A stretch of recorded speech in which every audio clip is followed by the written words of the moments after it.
Hello, আসসালামু আলাইকুম guys. আমরা মনিস কুকিজ অ্যান্ড লাইফস্টাইল থেকে অলরেডি চলে এসেছি। আমি আজকে রান্না করব গরুর মাথার গোস্ত। অলরেডি আমি পেঁয়াজ চুলায় দিয়ে দিয়েছি, আর এই চুলায় রান্না করবো করলা ভাজি। করলা ভাজির জন্য পেঁয়াজ মরিচ আমি অলরেডি তেলে ভাজা শুরু করে দিয়েছি। আর ওই চুলায় দিয়েছি গরুর মাংসের জন্য, গরুর মাথার মাংসের জন্য আপনার পেঁয়াজ দিয়ে দিয়েছি, একটু ভাজা করবো, তারপরে অন্যান্য মশলা দিব। এখানে আমি করলা ভাজির জন্য করলা পেঁয়াজ কাঁচামরিচ নিয়ে ভালো করে ভেজে হালকা ভেজে তারপরে আপনার করলাটা দিয়ে দিচ্ছি। এখানে দেখা যাচ্ছে আমি করলাগুলো দিয়ে দিচ্ছি।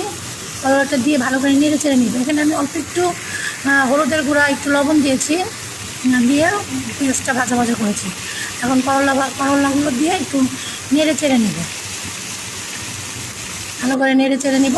তারপরে আমি গরুর মাংসের মশলা দিব, কারণ গরুর মাংসের পেঁয়াজটা একটু ভাজতে হবে, তো এই জন্য ভাজার জন্য আমি অলরেডি এখানে দিয়ে দিচ্ছি। পেঁয়াজ দেখেন অলরেডি ভাজা হয়ে গেছে। এখন আমি এখানে দিব আদা এবং রসুন বাটা। আদাটা এবং গরুর মাংস সাধারণত রসুনটা একটু বেশি লাগে, এই জন্য রসুনটা আমি দিয়েছি 3 চামচ। আর আদা বাটা দেবো হলো আপনার 2 চামচের একটু বেশি, দিয়ে ভালো করে ভেজে নেব। তারপর আদার মশলাগুলো দিয়ে মশলাটা ভালো করে কষিয়ে নিব। অলরেডি আমি সব মশলা মশলাটা কষানো শুরু করে দিয়েছি। আপনারা দেখতে পাচ্ছেন মশলাটা খুব ভালোভাবে কষাতে হবে। মাংসের মশলা এবং মাংস যত ভালো কষানো হবে তবেই স্বাদ হবে। এদিকে আমি করলা ভাজিতেও একটু নেড়ে চেড়ে দিচ্ছি।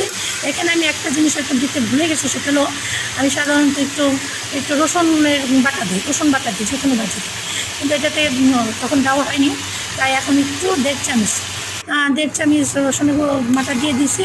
আর এখানে দেখেন মাংস আর টমেটো, মাথার গোস্তটা এবং টমেটোটা আমি একসাথে দিয়েছি। আমি মাংস টমেটোটা এই কারণে দিই, টমেটোটা দিলে মাংসের কালারটাও সুন্দর হয়, তার স্বাদটাও ভালো হয়। দিয়ে ভালো করে কষিয়ে নিচ্ছি। গরুর মাংস সাধারণত যত কষানো হবে ততই খেতে ভালো লাগবে, এই জন্য আমি এটা অনেক সময় নিয়ে আস্তে কষিয়ে নেব। এখানে অলরেডি দেখতে পাচ্ছেন আমি সবই দিয়ে দিয়েছি, সাথে কিন্তু আমি টমেটো দিয়েছি। 1 কেজি মাংসের মধ্যে 250 গ্রাম টমেটো আমি অলরেডি দিয়েছি। দেখেন আপনারা দেখেন কালারটা কি সুন্দর আসছে। এখনও মোটামুটি কষানো ভালো মতন কষানো হচ্ছে। কালারটা অলরেডি আপনারা দেখতে পাচ্ছেন যে খুবই সুন্দর আসছে। এখন এর মধ্যে আমি আরেকটু কষিয়ে এর মধ্যে আমি কুসুম গরম পানি দিয়ে দিব, যাতে করে মাংসটা সিদ্ধ হয়ে যায়।